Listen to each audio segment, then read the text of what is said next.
Que Dieu vous bénisse. Que sa grâce demeure sur vous. Nous sommes à Anagkazo du mardi. Et Anagkazo signifie forcé, contraint, obligé. Le diable est forcé, il est contraint, il est obligé de libérer nos vies et nos destinées. Mais pas seulement cela, toi également, l'Éternel t'oblige à entrer dans des bénédictions, dans des grâces et dans le combat spirituel afin de remporter toutes les batailles au nom de Jésus-Christ. Mon nom est Ange Josaphat et nous sommes à la prière Anagkazo du mardi. Excellent enfant de Dieu, nous débutons un grand moment de séminaire sur le thème renoncer à soi. Lorsqu'on parle de renoncer à soi, on fait allusion à s'abandonner à Christ. On fait allusion au fait de pouvoir s'abandonner entre les mains du Seigneur. Abandonner nos convoitises, abandonner nos envies, abandonner nos choix et suivre les choix de Dieu. Plusieurs fois, le thème renoncer à soi-même apparaît dans la parole de Dieu. Et si l'Esprit de Dieu nous cite plusieurs fois ce thème, renonce à toi-même, c'est parce que le Seigneur sait que renoncer à soi est l'un des éléments essentiels qui nous permet d'entrer dans des bénédictions, dans des grâces et dans la connaissance de Christ. Nous allons lire un texte et après ce texte, nous nous retrouvons. Matthieu chapitre 16, verset 24. La Bible dit: alors Jésus dit à ses disciples, si quelqu'un veut venir après moi, qu'il renonce à lui-même, qu'il se charge de sa croix et qu'il me suive. Vous voyez dans ce texte de Matthieu chapitre 16, verset 24, Jésus-Christ dit, si quelqu'un veut venir après moi, qu'il renonce à lui-même. Ici, Dieu ne parle pas à tout le monde. Dieu parle à une catégorie de personnes. Dieu parle à des personnes qui veulent le suivre. Dieu parle à des personnes qui veulent venir après lui. Dieu parle à des personnes qui veulent suivre Jésus, qui veulent marcher avec Christ. Ils veulent que Christ puisse être avec eux. Des personnes qui savent que Jésus-Christ est le roi des rois, le sauveur des sauveurs et qui veulent marcher avec Christ. Et Dieu dit, si quelqu'un veut venir avec moi,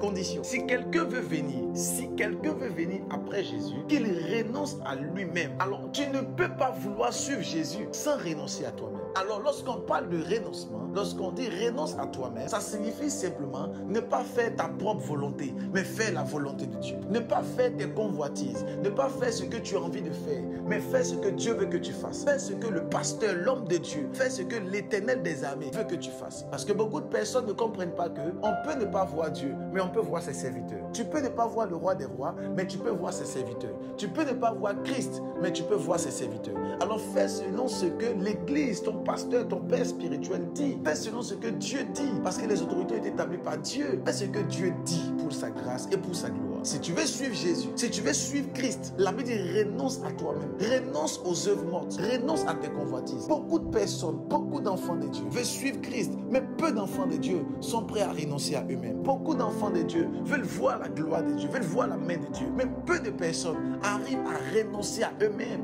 à renoncer à leurs convoitises, à renoncer à leurs envies, à renoncer à leurs penchants. Mais beaucoup d'entre nous, nous sommes prêts à pouvoir continuer à courir vers les choses vaines, courir vers l'or et l'argent, courir vers les choses qui n'ont point d'importance. Galates chapitre 5, à partir de son verset 15, nous dit clairement que les œuvres de la chair sont manifestes et les œuvres de la chair sont contraires à ceux de l'esprit. Alors beaucoup d'enfants de Dieu voient leur vie complètement détruite parce que simplement ils ne renoncent pas à eux-mêmes. Si jamais tu veux connaître ton Dieu, si jamais tu veux savoir qui est Dieu, si tu veux suivre Christ, il faut renoncer à toi. Renoncer à soi nous assure des grâces surnaturelles. Renoncer à soi-même. Regardez, la Bible dit au verset 24, alors Jésus dit à ses disciples, si quelqu'un veut venir après moi, qu'il renonce à lui-même, qu'il se charge de sa croix et qu'il me suive. Alors on parle ici d'une croix. Donc ça veut dire que ce que tu dois prendre est une charge. Ce n'est pas quelque chose de facile, mais c'est quelque chose de glorieux. Ça peut ne pas être facile au temps présent, mais ça sera glorieux pour ta gloire. Aujourd'hui, tu ne comprends pas peut-être le sens du renoncement ou de la rénonciation.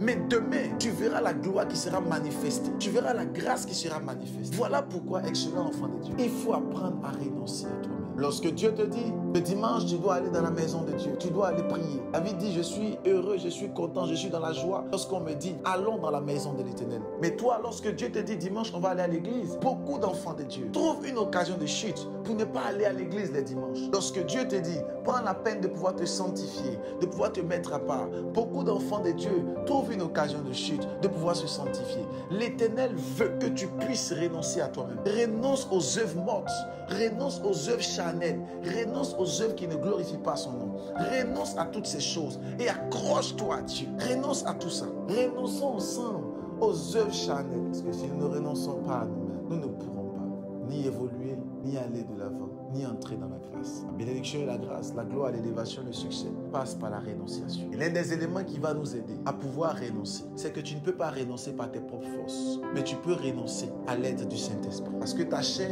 est déjà focalisée pour mourir. La Bible dit clairement que les œuvres de la chair sont manifestes et les œuvres de la chair sont contraires à ceux de l'esprit. Donc ça veut dire clairement que l'esprit est dissocié complètement de la chair et les œuvres de la chair sont mortes. Amen. Alors tu es né de chair, tu es fait de chair. Et si tu veux suivre tes convoitises, tu ne peux que mourir. Mais si tu suis l'esprit de Dieu, tu ne peux que vivre. Tu ne peux que vivre. La Bible dit clairement que nous qui étions condamnés à la mort, nous sommes revenus à la vie en Jésus-Christ notre Sauveur. Le salaire du péché, c'est la mort. Mais le don gratuit que Dieu nous a donné, c'est la vie éternelle en Jésus-Christ notre Sauveur. Alors la chair que tu as ne peut que te conduire à la mort. Mais la seule chose qui va te conduire à la vie, c'est l'esprit. Alors l'une des choses qui nous permet de renoncer, ce n'est pas notre chair, ce n'est pas notre propre force. L'une des choses qui nous permet de renoncer, c'est l'esprit de Dieu. D'où le fait que tu dois rechercher l'esprit de Dieu sur toi, afin de t'accompagner, afin de t'aider à renoncer à toi-même. Et si jamais tu commences à renoncer à toi, tu verras que l'Éternel fera des choses surnaturelles avec toi. J'aimerais déclarer, j'aimerais prier que la main de Dieu soit avec toi et que Dieu t'aide à renoncer à toi-même et entrer dans les dimensions surnaturelles. Que Dieu t'aide à renoncer aux œuvres mortes et à t'attacher à sa grâce. Au nom de Jésus. Amen. Que Dieu vous bénisse. Alors, partagez au maximum et faites l'expansion. Partagez, invitez vos proches à suivre Anakazo, l'émission de délivrance, de prière et de restauration. Que Dieu vous bénisse et je vous dis shalom.